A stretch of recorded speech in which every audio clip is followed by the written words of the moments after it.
The email arrived at 9:03 a.m. on a Tuesday. Please join me in welcoming James Anderson to the engineering team. He'll be shadowing you for the next 2 weeks to learn our systems. I stared at my screen, a cold feeling settling in my stomach. After 12 years at Quantum Dynamics, I knew what shadowing really meant. They were replacing me with someone younger, probably cheaper, and I was expected to teach him everything I knew before they showed me the door. My name is Sarah Mitchell, and I developed the core technology that turned Quantum Dynamics from a struggling startup into a $400 million company. Not that anyone in the current management knew that. The people who had been there at the beginning, who knew the truth about QDS Secure, our flagship security software, were long gone. Victoria Kane, our new CEO, who had arrived 6 months ago full of fresh perspectives and strategic realignment plans, stood in my office doorway with a plastic smile. Behind her was James Anderson, looking uncomfortable in his crisp new shirt and trying too hard to seem confident. Sarah, Victoria's voice dripped with false warmth. James here is a brilliant graduate from Stanford. Top of his class. I know you'll show him everything he needs to know about our systems. Everything he needs to know. I almost laughed. The core architecture of QDS Secure had taken me 3 years to develop, working nights and weekends in my tiny apartment, fueled by coffee and determination. The patent application I filed under my own name, before Quantum Dynamics even existed, was buried in a drawer at home, a security measure I'd taken when I first sensed the company's culture changing. Of course, I replied, gesturing to the empty chair beside my desk. Happy to help. Victoria's smile tightened slightly. We both knew this wasn't a request. In tech, when they ask you to train your replacement, refusing is career suicide. Not that my career at Quantum Dynamics had much life left anyway. James settled into the chair, tablet ready, eager to learn. He wasn't a bad kid, really, just ambitious, probably told he was getting a great opportunity to learn from a senior team member before taking over the position. I doubted they told him he was here to replace someone who had been with the company since it was 6 people working out of a converted warehouse. Let's start with the basics, I said, pulling up the system architecture diagrams. QDS Secure operates on a proprietary encryption protocol. As I walked him through the surface-level functionality, my mind drifted back to 2011, when I first developed the encryption algorithm that would become QDS Secure's foundation.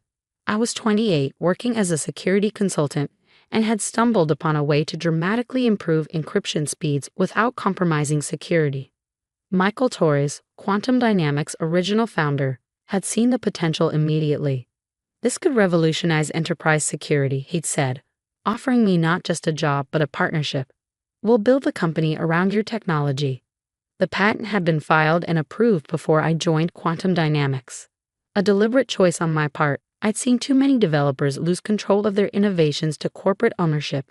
Michael had understood and agreed to a licensing arrangement that gave the company exclusive rights to use my technology while I retained ownership. That agreement, tucked away in the company's original incorporation documents, had survived 3 CEOs, 2 acquisitions, and a dozen reorganizations. Not that anyone had bothered to read those old files. They were too busy disrupting and innovating to care about history. Sorry, James interrupted my thoughts. Could you explain again how the primary key generation works? I smiled. That's actually proprietary information. Let's focus on the user-facing features first. Victoria appeared again around lunch, hovering like an expensive perfumed cloud. How's the training going?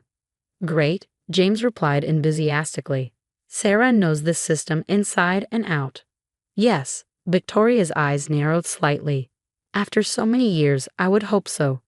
Though sometimes fresh perspectives are what we need to move forward. The message wasn't subtle. I was outdated, resistant to change, probably too expensive. Never mind that QDS Secure's core technology was my creation, that every major improvement had come from my work, that our biggest clients stayed because they trusted my expertise. Over the next week, I taught James what I could, the public-facing features, the basic maintenance procedures, the customer support protocols. But the heart of the system, the proprietary encryption engine that made everything work, that I kept to myself, not out of spite, but out of principle, some things you earn through years of work, not 2 weeks of shadowing. Victoria called me into her office on Thursday afternoon. The HR director, Paul, sat stiffly in one corner, trying to look invisible. Sarah, Victoria began, shuffling papers on her desk. As part of our ongoing reorganization, we're making some changes to the engineering department. I kept my face neutral. Here it comes. Your contributions have been valuable, but we're moving in a new direction. More agile, more innovative. We need people who can adapt to rapid change. The irony of being called inflexible by someone who didn't understand the technology that paid her salary was almost amusing. We're offering a generous severance package, Paul chimed in, sliding a folder across the desk. 2 months' pay, health coverage through the end of the quarter. I opened the folder, skimming the agreement. Standard corporate language about confidentiality, non-competition, surrendering all rights to intellectual property developed during employment. When would this be effective? I asked, though I already knew the answer. Today will be your last day, Victoria said, not even trying to sound apologetic. James has picked things up quickly, and we need to move forward with our new initiatives. I closed the folder without signing. I'll need to review this with my lawyer. Victoria's smile faltered slightly. The severance is contingent on signing today. Then I'll have to decline. I stood up, straightening my jacket. I'll clean out my desk. Sarah, Victoria called as I reached the door. I know change is hard, but this is business. No need to be difficult about it. I turned back, meeting her gaze. You're right. It is business. Walking back to my desk, I felt lighter than I had in months. James looked up as I started packing my things into a box. Are you leaving? He asked, genuine concern in his voice. Yes. Apparently, I'm not agile enough for the new direction. But I've barely learned anything about how the core system works. I paused, a framed photo of the original quantum dynamics team in my hands. Some things take more than 2 weeks to learn, James. Good luck. Victoria watched from her office as I walked out, probably congratulating herself on executing another successful strategic realignment. She had no idea what was coming.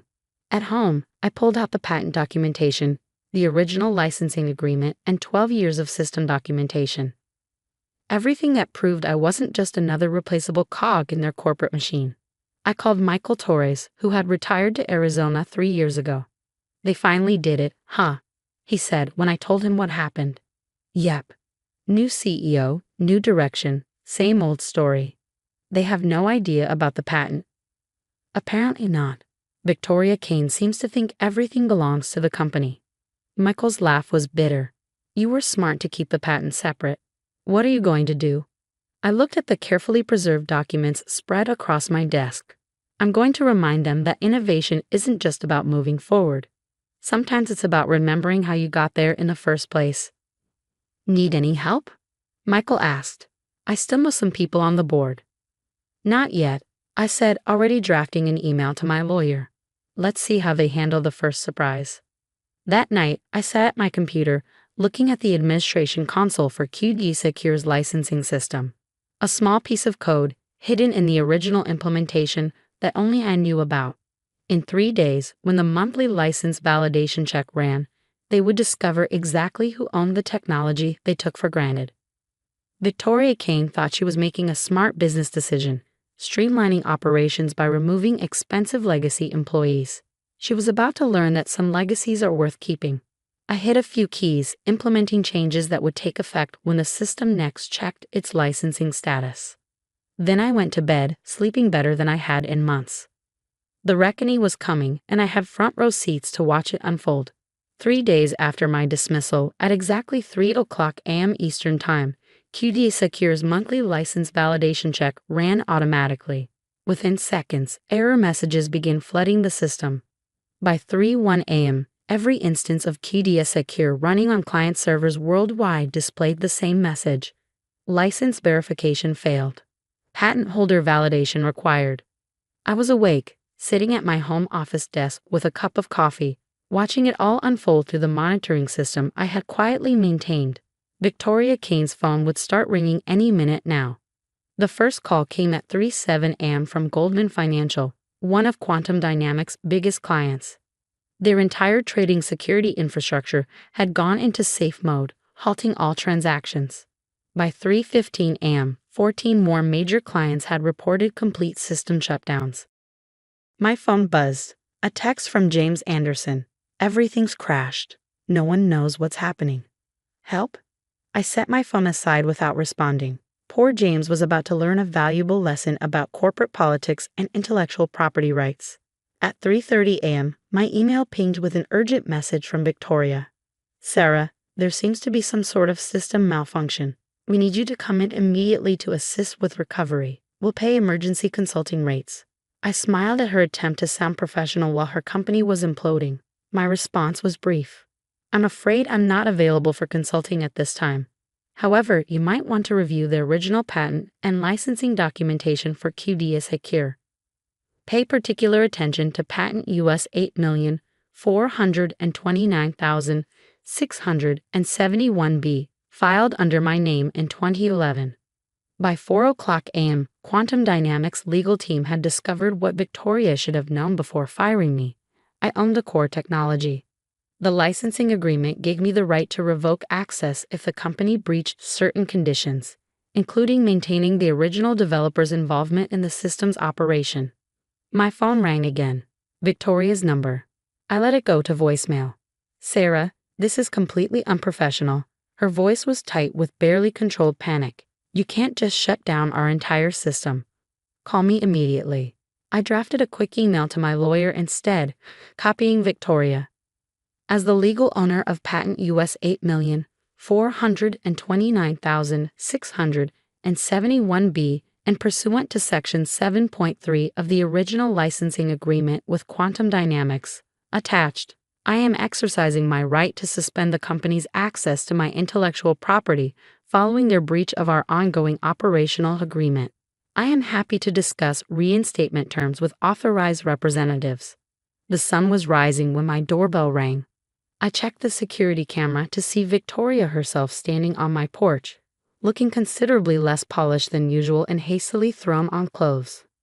I opened the door but didn't invite her in. This is sabotage, she said without preamble. We'll sue you for damages. Actually, I replied calmly, it's asset protection. And before you waste money on lawyers, you might want to check with your board of directors. I believe they're already meeting to discuss this situation. Her face paled. The board? Yes. Apparently, several major shareholders are concerned about how a key piece of intellectual property was mishandled. Did you know that QDS Secure generates 60% of Quantum Dynamics revenue? She hadn't known. I could see it in her eyes. What do you want? She asked, her voice softer now. I don't want anything. The board of directors, however, might have some questions about why you fired the patent holder of your core technology without due diligence. As if on cue, her phone buzzed. She glanced at it, and her face went even whiter. Emergency board meeting in 30 minutes, she whispered. You should probably get to that, I suggested. And Victoria, thanks for your service. She flinched at hearing her own dismissive words thrown back at her. After she left, I received a call from Herbert Matthews, the board chairman. Ms. Mitchell, his voice was grave. We've just reviewed the patent and licensing documentation. Why didn't you mention this during your termination? Would it have mattered? I asked. Victoria Kane was brought in to modernize the company. Apparently, that meant discarding anything she didn't understand. The board has called an emergency session, he said. We would appreciate your attendance. I agreed to video conference in. No need to leave my comfortable home office for their corporate crisis. At 9:00 a.m., I connected to the board meeting. Victoria sat at one end of the table, looking like she hadn't slept. James Anderson was there too, probably to explain why he couldn't get the system working again. Ms. Mitchell, Herbert began, we find ourselves in an unprecedented situation. 17 major clients have threatened to cancel their contracts if service isn't restored immediately. Our stock price is already dropping in pre-market trading. That sounds serious, I observed mildly. Sarah, please, Victoria interrupted. Just tell us how to restart the system. I leaned back in my chair, letting the moment stretch out. The system doesn't need to be restarted, I explained. It needs to be properly licensed. As the patent holder, I'm happy to discuss new terms. Terms? Victoria's voice rose. We own the system. No, Herbert corrected her sharply. We have a licensing agreement that you apparently didn't bother to review before terminating its key stakeholder. James raised his hand tentatively. I've been trying to understand the core encryption engine, but there are parts that aren't documented anywhere in our codebase. That's because those parts are proprietary, I explained. They belong to me, not Quantum Dynamics. What you have is a licensed implementation. Victoria started to speak, but Herbert cut her off. Ms. Mitchell, what would it take to resolve this situation? I opened a document on my screen and began sharing it with the meeting. I've prepared a new licensing agreement, I said. The terms are simple. I retain patent ownership and return to Quantum Dynamics as Chief Technology Officer, with full autonomy over the technical direction of QDS Secure and any derived products. Additionally, I want a complete review of recent terminations in the engineering department. Good people were lost due to age discrimination and false claims of obsolescence. The board members exchanged glances. Herbert leaned forward. And if we agree to these terms, then I can have the system back online in about 5 minutes. Victoria stood up abruptly. This is extortion. No, Herbert's voice was ice. This is consequences. Please wait outside while the board discusses Ms. Mitchell's terms. As Victoria stormed out, I caught James trying to hide a smile. The board's deliberation took exactly 12 minutes. When they returned, Herbert spoke directly to my video feed. Your terms are accepted, Ms. Mitchell. The board has also accepted Victoria Kane's resignation, effective immediately. When can you start? I pretended to check my calendar, though I'd been prepared for this moment for days. How about now? I opened my laptop's command console and entered a series of commands. Around the world, QDS Secure systems began coming back online. James's eyes widened as he watched the monitoring dashboard turn from red to green. That's it, he asked. Just like that. Just like that, I confirmed. Sometimes the most powerful code is the simplest. Speaking of which, James, I hope you're ready to learn how this system really works. This time without the 2-week deadline. Herbert cleared his throat. Ms. Mitchell, the board would appreciate a full briefing on the technical architecture when you have a moment. We want to ensure nothing like this happens again. Of course, I agreed. Though I suggest we start with a review of the company's intellectual property management policies. After all, innovation isn't just about creating new technology. It's about respecting and protecting the innovations you already have. As the meeting ended, I sat back in my chair, allowing myself a small smile. In 3 days, I had gone from discarded employee to Chief Technology Officer. But more importantly, I had reminded Quantum Dynamics that true innovation doesn't come from flashy MBAs with buzzwords. It comes from the people who build, maintain, and understand the technology that makes everything possible. My phone buzzed with a message from James. Does this mean I still have a job? Yes, I replied, but now you'll be learning from me properly, not just shadowing. Hope you're ready for some real engineering. Outside my home office window, the morning sun had fully risen. Somewhere across town, Victoria Kane was probably clearing out her office, learning her own lesson of the danger of underestimating legacy employees. But my work was just beginning. I had a company to rebuild, a culture to fix, and a new generation of engineers to mentor properly. After all, that's what real innovation looks like. 6 months into my role as CTO of Quantum Dynamics, I sat in what used to be Victoria Kane's office, reviewing the changes we'd implemented since that dramatic night when QD Secure went dark. The wall that once displayed Victoria's MBA and corporate awards now showcased something far more meaningful: patents and technical innovations from our engineering team. The company's transformation had been dramatic, but not in the way Victoria had envisioned with her strategic realignment. We hadn't become more agile by discarding experienced engineers. Instead, we've grown stronger by recognizing and nurturing talent at all levels.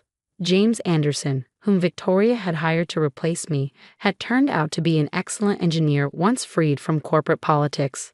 He now led our development team, having learned the true complexities of QD Secure's architecture. More importantly, he'd learned the value of respecting experience over buzzwords. Sarah? He appeared in my doorway, tablet in hand. You're going to want to see this. He handed me the tablet, displaying a news article. Former Quantum Dynamics CEO Victoria Kane's new venture files for Chapter 11 bankruptcy.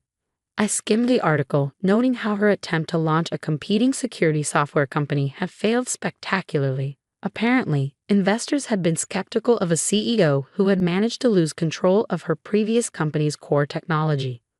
"Karma's interesting, isn't it?" James commented. "It is," I agreed, handing back the tablet. "Though I prefer to focus on what we're building rather than others' failures. How's the new encryption protocol coming along?" His face lit up. "Actually, that's the other thing I wanted to show you. The team's made a breakthrough." I followed him to the engineering floor, which looked vastly different from 6 months ago. Gone were the sterile cubicles Victoria had insisted on. Instead, we had collaborative spaces, testing labs, and walls covered in whiteboards filled with complex algorithms. More importantly, the demographics had changed. After reviewing the terminations under Victoria's tenure, we discovered a clear pattern of age discrimination. Many experienced engineers had been pushed out under the guise of modernization. One of my first acts as CTO had been to reach out to those who had been unfairly terminated. Many had returned, bringing with them decades of valuable experience. Now our teams were truly diverse, with seasoned veterans working alongside fresh graduates, each learning from the other.